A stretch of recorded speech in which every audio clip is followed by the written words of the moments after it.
Olá a todos. Hoje nós vamos continuar conversando sobre este livro aqui, Conspiração no Gênesis 6, como as sociedades secretas e os descendentes dos gigantes planejam escravizar a humanidade, e o assunto é o culto do touro de Melquisedeque, o que, se eu não explicar direito para vocês, pode dar uma série de confusões, então eu vou tomar bastante cuidado aqui, certo? Então vamos lá. Olha só, tem aí uma imagem que vem lá do site do autor, certo? Aonde diz aqui, ó, tem uma pombinha com cálice, aí o graal, certo? Uma terra bola molhada giratória, dizendo que ordem dos sacerdotes de Melquisedeque. Então vamos tentar entender um pouco isso, porque pode haver confusão, porque a ordem de Melquisedeque realmente está no Novo Testamento, realmente está no Antigo Testamento, realmente é real, só que Melquisedeque também pode dar uma abertura para um tipo de confusão que a gente vai falar hoje, que eu queria estar colocando aqui sobre o culto do touro de Melquisedeque. Então vamos lá. Antes de começar, pessoal, estou fazendo a divulgação do curso ainda do mês passado, preparação de carnes desidratadas para snacks, o jerk, e esse curso, junto com todos os cursos antigos do canal, estão lá na área de membros. Para quem é inscrito lá, custa $7 por mês. A área de membros, ela vai estar aceitando novos inscritos até o dia 31 de dezembro de 2021. 2022, a área de membros vai estar fechada para os membros que já entraram e, tipo assim, não vai estar mais aberta. Por quê?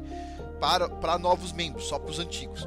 Porque, na verdade, eu tenho intenção aqui de ter afiliados para vender esses cursos, para comercializar o curso, e com tudo isso eu vou parar de atormentar vocês também, certo? Porque eu falo demais aqui, fico indicando muitos cursos, o pessoal fica reclamando que não aguenta mais, eu concordo com o pessoal, então assim, até o dia 31 de dezembro vocês vão ter que, tipo assim, ainda me aguentar um pouco aqui avisando, porque se eu não aviso as pessoas não esquecem. Tem pessoas que assistem só um vídeo durante o mês aqui no canal, o cara fala, fosse só assistir esse vídeo seu durante o mês. Pois é, e aí eu fico avisando.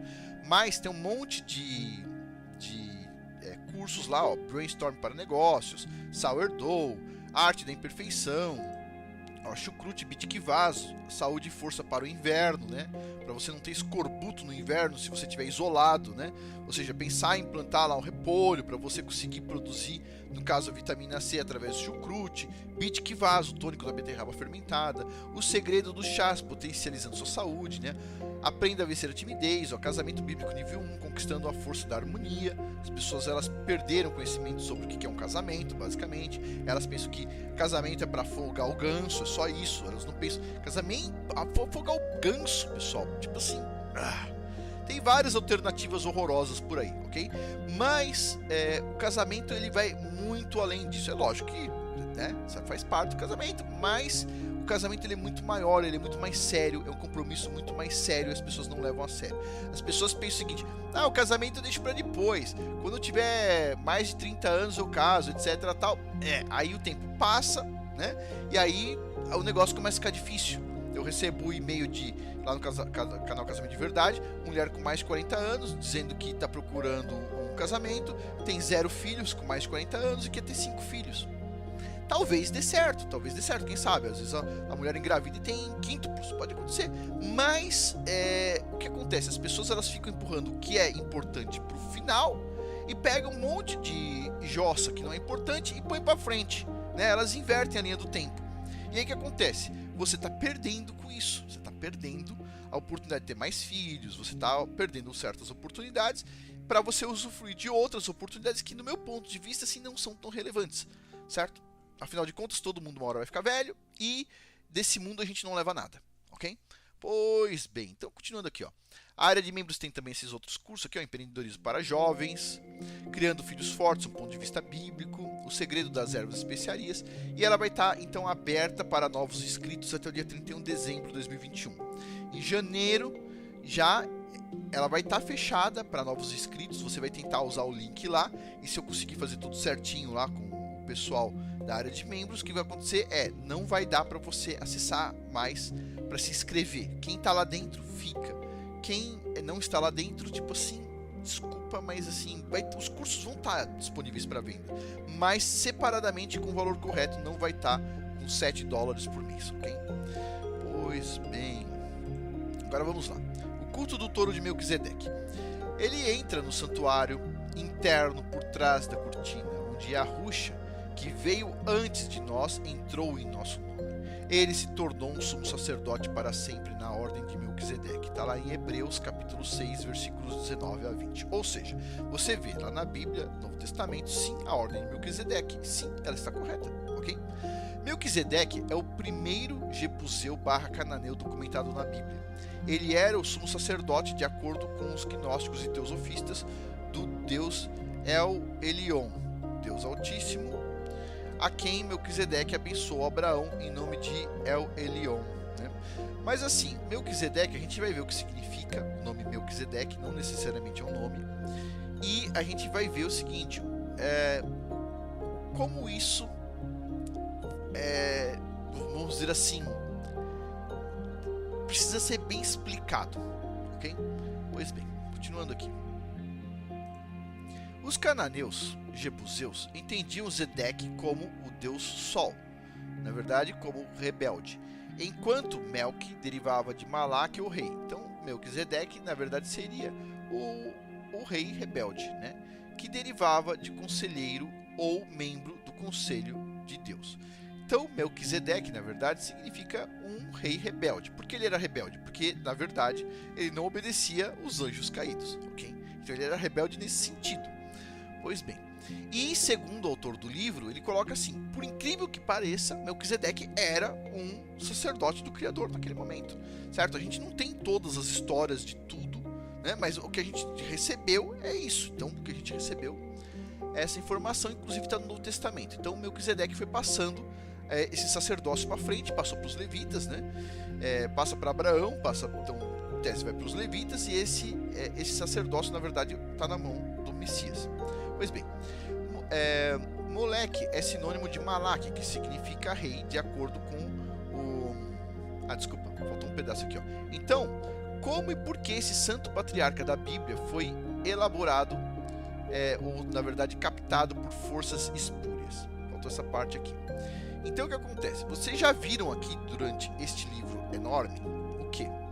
Que os caras lá da Inglaterra, Inglaterra, Escócia, né? Que na verdade vem dos Cavaleiros Templários, que na verdade vem de um outro ponto que a gente ainda não discutiu, tá no livro aqui, a gente vai falar sobre esse outro ponto também. Eles se apropriaram de várias coisas. Eles dizem que eles são descendentes de Tiago, que na verdade era José de Arimateia, e aí eles dizem que são descendentes do rei Saul, eles dizem que são descendentes do rei Davi, eles dizem que são israelitas, eles dizem que são da tribo de Benjamim, eles dizem isso, eles dizem aquilo. Pessoal, eles podem dizer o que quiser, certo? O cara pode dizer lá que, não, esses caras aí da Escócia são os verdadeiros sacerdotes de Melquisedeque. Eles podem falar o que eles quiserem.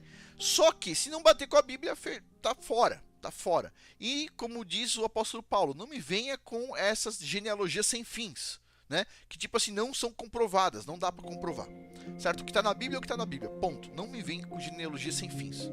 Ok, continuando aqui. Moleque é sinônimo de Malaque, que significa rei, de acordo com o Precise Bible Dictionary de Cassel.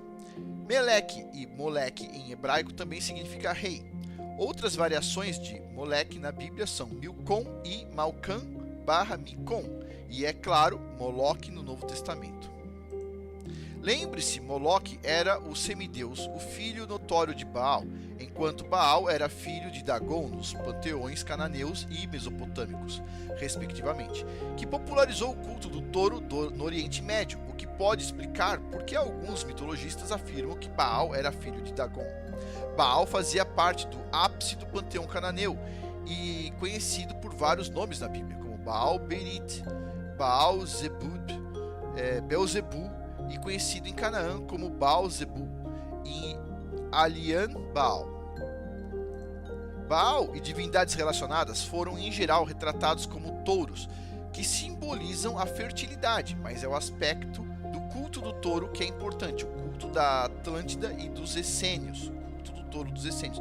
Afonso, mas espera um pouquinho, os essênios não faziam parte dos israelitas e tudo mais? Bom, a gente não sabe exatamente, mas o que a gente sabe é o seguinte: mesmo os israelitas, eles pecaram. A gente não pode falar o seguinte: tudo que os israelitas fizeram é santo. Não. A gente sabe, a própria Bíblia diz assim, tem coisas que os israelitas fizeram que deixaram o Criador mais decepcionado do que as nações pagãs. Os próprios israelitas pecaram e por isso eles foram expulsos de Israel, por isso foram dispersos no mundo, e é por isso que a gente está tentando o que é hoje? Tentar se recuperar de coisas más que nossos antepassados fizeram, certo? Não tem como falar o seguinte, o pessoal achou um artefato arqueológico em Israel, portanto, tal símbolo arqueológico é santo. Por que não dá para falar isso? Porque os próprios israelitas fizeram e cometeram erros, ok? Então não dá para falar o seguinte, não, tudo que os israelitas fizeram é santo. Não.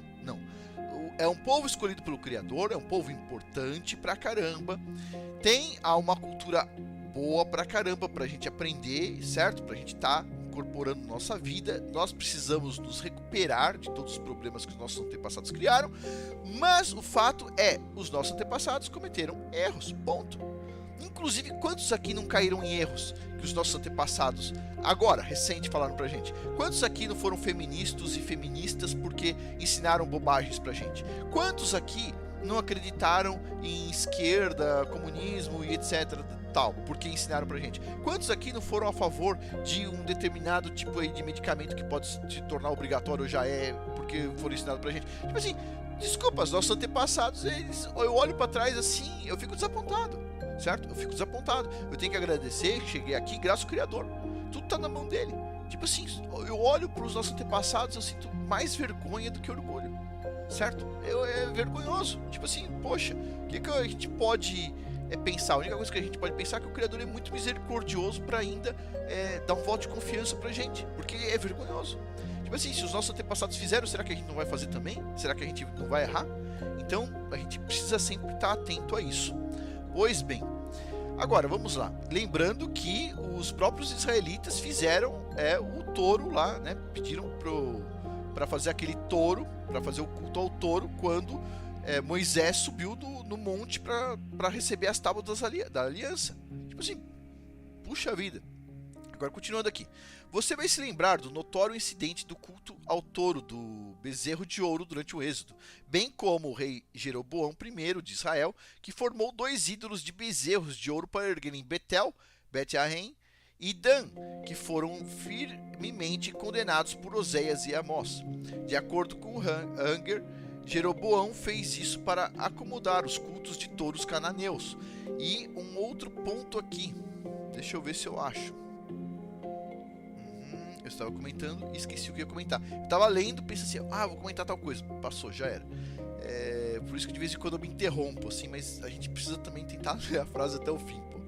Então, olha só aí, ó, o culto do touro de Melquisedeque, que o pessoal fala dessa forma, mas na verdade, por que o pessoal coloca assim, culto do touro de Melquisedeque? Por que não só culto do touro? Porque na verdade,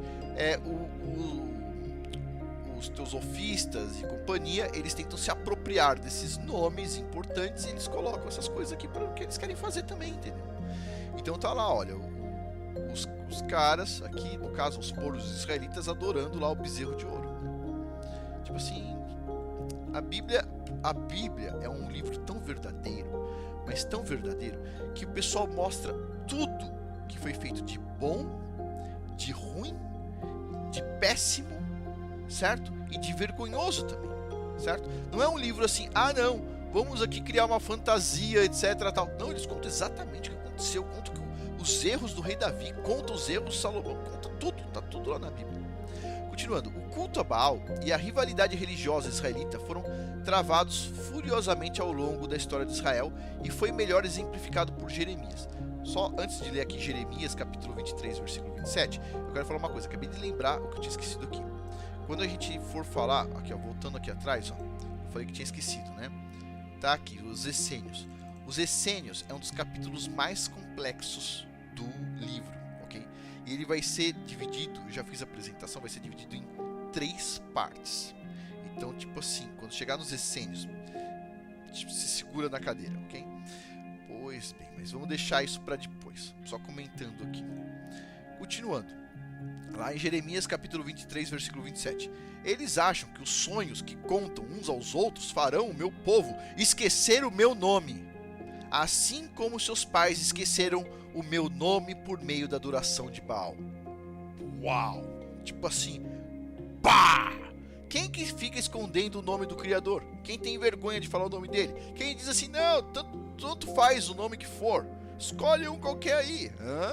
O nome é importante pra caramba, tá lá. Eles acham que com essas bobagens da cabeça deles, esses sonhos que contam uns aos outros, farão o meu povo, o povo do Criador, fará o povo do Criador esquecer o nome dele, trocando nomes por aí.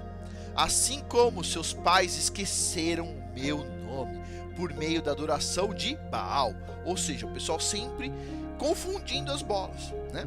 Além disso, o conflito frequentemente citado entre Elias e os profetas de Baal no Monte Carmelo, onde Elias sabia que deveria destruir o baalismo e seus profetas durante o reinado do rei Acabe de Israel, é ainda outro exemplo, tá lá em 1 Reis, capítulo 18, versículos 16 a 46. Então tá lá. Quem não conhece a história aqui, o profeta Elias, no final das contas, acaba pegando e matando ali, vamos dizer, a maior parte dos profetas de Baal, se não foi todos ali, né? Pois bem, Moloque, filho de Baal, também perseguia os israelitas. Moloque, como em Melque, de Melquisedeque, seu genitivo, culto ao sol enoquiano, essênio, era uma divindade semítica que exigia o sacrifício de crianças, um costume fortemente proibido por Moisés e pela lei israelita. Tanto os israelitas faziam isso, que tem leis falando, não faça isso porque é repugnante, certo? Então eles faziam. Mesmo assim, isso não impediu o ressurgimento perpétuo da adoração de Moloque, pois Salomão, de acordo com Anger, construiu um altar para Moloque em Tofete, enquanto o Antigo Testamento observou que Salomão fez o que era mal aos olhos de Yahweh, pois Salomão adorava deuses proibidos como Asterote e Moloque, construindo então um lugar alto para Moloque, registrado como Shemosh em 1 Reis, capítulo 11, versículos de 1 a 8. O Moabita equivalente para Molec. Molec, hein? Você sabe por que o pessoal chama as crianças de moleque? Ei, moleque! Adivinha? Adivinha por que o pessoal chama as crianças até hoje de moleque? Adivinha? Porque o pessoal pegava as crianças e sacrificava para Moloque, que também é chamado aqui de moleque. E aí as crianças ficaram como moleque. É uma hora, se precisar, né? Tem as crianças aí, né? Para entregar lá para Moloque, né? E as pessoas continuam com essas palavras espúrias na boca. Porque eles colocam isso. A gente aprende isso desde a infância. E a gente continua falando. Mas a gente tem que monitorar a nossa boca, ok? Pois bem. Tá aí, ó. O pessoal aí se ajoelhando aí na frente do Moloque, né? Ou o que for aí, com rosto aí de boi ou de cachorro, sei lá que é isso, parece que é boi, tem um chifre aqui. E, coisa horrorosa, continuando. O rei Manassés de Judá, durante sua orgia idólatra, também honrou Moloque, tá lá em 2 Reis, capítulo 21, versículos de 3 a 7, 2 Crônicas, capítulo 33, versículos 3 a 7. Assim como o rei Jeoaquim, que reviveu vicariamente os cultos de Moloque Baal, em 2 Reis, capítulo 24, versículos 3 a 4. Da mesma forma, o rei Acaz de Judá imprudentemente reacendeu o culto de Moloque Baal, está lá em 2 Reis, capítulo 16, versículos de 1 a 5, que Amós e Oséias haviam condenado anteriormente e que Jeremias e Ezequiel condenaram também. As primeiras representações de Moloque o retratavam como um homem com cabeça de touro. Tá lá, o cabeça de touro que a gente acabou de ver aqui, certo? Assim como o Minotauro e o Quinotauro foram retratados também com cabeça de touro. De acordo com Plutarco, Eurípides afirmou que o Minotauro era uma forma mesclada, onde duas formas estranhas possuindo naturezas diferentes, que seria o touro e o homem, foram combinadas. Tudo isso não é mera coincidência. Knight e Lomas confessam a notável semelhança entre Moloque Baal e o touro de Minos, que projetou o lendário labirinto de Creta. O rei Minos, aí é uma história grega, né? Era filho de um pai também chamado Minos, que por sua vez era filho de Néfilim, de Zeus e Europa. E aí, lembrando, ele está contando essas coisas, não quer dizer que ele acredita, ok? Quer dizer que ele está contando a informação que a gente tem dos gregos, tá? Muitas pessoas pegam trechos dos meus vídeos e falam assim, não, Afonso está falando sobre as coisas gregas, etc, tá? Porque está ensinando isso. Pessoal, estamos tentando entender o que os caras pensam, ok? Pois bem, A maioria dos historiadores conclui que Minos viveu durante o período neopalacial de Creta, por volta de 1720 a 1450 a.C. Mas acredito, diz ele, que o contexto e os detalhes do mito datam a lenda da época pré-diluviana. Bauer sugere ainda que o mito do Minotauro provavelmente preserva uma tradição muito antiga de sacrifício humano, que é pré-diluviana. Observe que a língua minoica é distintamente indo-europeia, ou seja, vindo dos arianos. Essa lenda provavelmente se relaciona alegoricamente com a rebelião angelical, o príncipe das trevas, o anjo do mar e o anjo que tinha a forma de um touro, que atraiu Leviatã e as águas e se rebelaram contra o Criador nos dias 2 e 3 da criação. Poseidon, o dragão e anjo do mar, das águas, era alternativamente personificado como um touro. Lembre-se, Poseidon, deus do mar, era o pai do culto do touro. Presta atenção, Poseidon, deus do mar, era o pai do culto do touro. E o touro era o animal mais sagrado de Poseidon. Então tá aí, ó, o culto do touro, né? Inclusive até hoje no Brasil tem as festas do touro, né? As festas do boi. Tem inclusive perto da USP o pessoal faz a festa do boi, etc. Tal, o pessoal celebra, vai beber, etc. Tal, fazer a festa do boi. Inclusive na Espanha, em vários lugares o pessoal faz o culto do boi ainda, certo? Pois bem, os palhaços, né? Mas tudo bem, continua aqui. Tô falando do pessoal que vai lá fazer o culto do boi, claro. Mas vamos lá. O Minotauro surgiu através da cópula bestial da esposa do rei Minos, Pasífae. Um touro branco tinha sido enviado a Minos por Poseidon para ser sacrificado, mas Minos substituiu outro touro inferior. Então Poseidon fez o touro branco que ele salvou, né? Falou, não, vou ficar com esse touro para mim. Fez o touro branco acasalar com a mulher dele como punição. Tipo assim, o negócio nojento, hein? O negócio é nojento. O Minotauro, que significa touro de Minos, veio dessa cópula. Era conhecido por ser um canibal consumidor de crianças, assim como Moloque era um homem com cabeça de touro que exigia sacrifício de crianças como requisito de adoração. Pois bem, um bichão aí, um desenho do bichão. O rei Minos não se atreveu a provocar Poseidon matando o monstro, né, que nasceu. Então ele construiu um labirinto para aprisionar a besta e então alimentou-a com crianças inocentes para mantê-la nutrida. Essa é a lenda. O rei Minos travou e depois venceu uma guerra travada contra os atenienses, impondo um tributo cruel para fornecer anualmente 7 jovens virgens que seriam comidos pelo Minotauro e satisfariam a ira dos deuses, provavelmente Poseidon. Aí é interessante, né? Porque assim, esses caras aí, esses caras pagãos, quando eles vão fazer sacrifício, é só virgem, etc tal. Mas pra mulher dos outros, eles falam assim, não precisa casar virgem, vai lá, tem relação com 20 caras antes de casar, etc tal. Esses caras são os mal pra caramba, meu. E o pessoal cultua esses caras. Não, o cara falou na televisão, tá certo. A televisão falou, é verdade. Tem um atestado da televisão. Pá, você tá de brincadeira, meu. Tipo assim, passou na televisão, é fria, meu ponto de vista, ok? Minha visão sobre o assunto. É por isso que eu não assisto televisão. Mas vamos lá. O príncipe Teseu, filho de Aegeus, deu um passo à frente, escondendo-se entre o terceiro navio cheio de tributos como um dos 7 jovens, posteriormente salvando as Atenas desse terrível tributo, ao derrotar o rei Minos e matar o Minotauro. Então chegou lá e falou, eu sou um jovenzinho virgem aqui também, etc tal, e acabou matando todo mundo lá. Então é isso. Tá aí, ó, bichão e o fulano aí matando o bichão. Pois bem, mas isso ficou ainda, né? Esse culto do touro, que o pessoal chama de culto do touro Melquisedeque, ainda ficou. A gente não tá falando do Melquisedeque, certo? Que é importante, o sacerdócio de Melquisedeque ainda. A gente vai falar um pouco sobre isso quando a gente chegar nos essênios. A gente vai ver a confusão que pode ter com essa questão do sacerdócio de Melquisedeque, porque assim, tá no Novo Testamento, é importante, mas a gente sabe que as pessoas más, elas sequestram tudo que elas querem para elas, ok? Então a gente tem que tomar um pouco de cuidado com isso. E a gente continua falando sobre esse culto do touro no próximo vídeo sobre o assunto. E para finalizar, pessoal, lembrando, tem o curso do mês, preparação de carnes desidratadas para snacks, jerky, e até o dia 31, é o curso do mês passado, né, do jerky.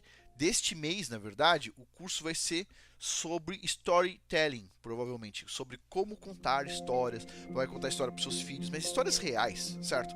Não inventar história, não para fazer filme, não é storytelling de filme, de novela, nada disso. É você entender como que você conta a sua história, o que é relevante a sua história. Ah, vou contar minha história, Afonso. Hoje eu acordei com a café da manhã, almocei e depois almocei, tomei um cafezinho, aí depois almocei, comi feijão, etc, tal, tive uns gases por causa do feijão e repolho, etc. Não, não é assim que conta história, não é esse tipo de história que conta. Você vai ter que aprender a selecionar a história, como é que você seleciona a história, etc, tal. Isso vai estar no curso desse mês, provavelmente até o final do mês. E assim, ele vai estar lá na área de membros também, certo? Até o dia 31 de dezembro você pode entrar na área de membros, custa $7 por mês. A partir do dia 1º de janeiro, a área de membros vai estar fechada para novos inscritos. Acabou, a área de membros é só para quem esteve lá, apoiou. Eu estou abrindo mais esse tempo, a gente começou a fazer essa divulgação de fechamento da área de membros no dia 15 de novembro. Estamos indo até o dia 31 de dezembro divulgando isso, porque tem pessoas que entraram na área de membros, apoiaram vários meses, mas depois saíram, tal. Então, assim, tô dando um tempo para quem tiver interesse em voltar, para quem também quiser entrar, pode entrar. E quando você está na área de membros, você paga $7 por mês, você tem acesso a todos os cursos nos meses que você está pagando, você consegue acessar todos os cursos antigos que você quiser, certo? Durante aquele mês, e todo mês tem um curso novo, ponto. Ah, Afonso, eu fiz um mês e eu fiquei sem dinheiro, quero sair. Pode sair também, não tem problema, certo? Você não tem nenhum compromisso de longo prazo. É lógico, eu prefiro que as pessoas fiquem mais tempo para estar acompanhando os cursos e tudo mais. Mas assim, como também tem isso, tem pessoas que assim, entram, assistem todos os cursos no mês, deixa o sistema louco lá de tantos vídeos que tá sendo passados, etc, tal, e depois volta daqui não sei quantos meses e tudo mais. Como tem pessoas que fazem muito isso sobrecarrega o sistema. O que vai acontecer? Eu vou estar fechando, então quem sair da área de membros, estiver lá dentro e sair, tudo bem, não tem problema nenhum, mas não pode voltar, né? Então esse é um probleminha aí, vai estar fechada para novos inscritos. Então mesmo quem está lá, gosta da área de membros, mas assim, eu vou sair para daqui a 2, 3 meses eu volto. Não vai dar, vai estar fechado, ok? E é isso, pessoal. Então aproveita até o dia 31 de dezembro, se inscreve lá, aproveita depois o ano 2022, assiste os cursos que tem aqui mais antigos, assiste os cursos novos que vão estar saindo, vai estar saindo vários cursos legais. E é isso, não se esqueça, link abaixo. Por hoje é isso, muito obrigado a todos pela atenção, até mais.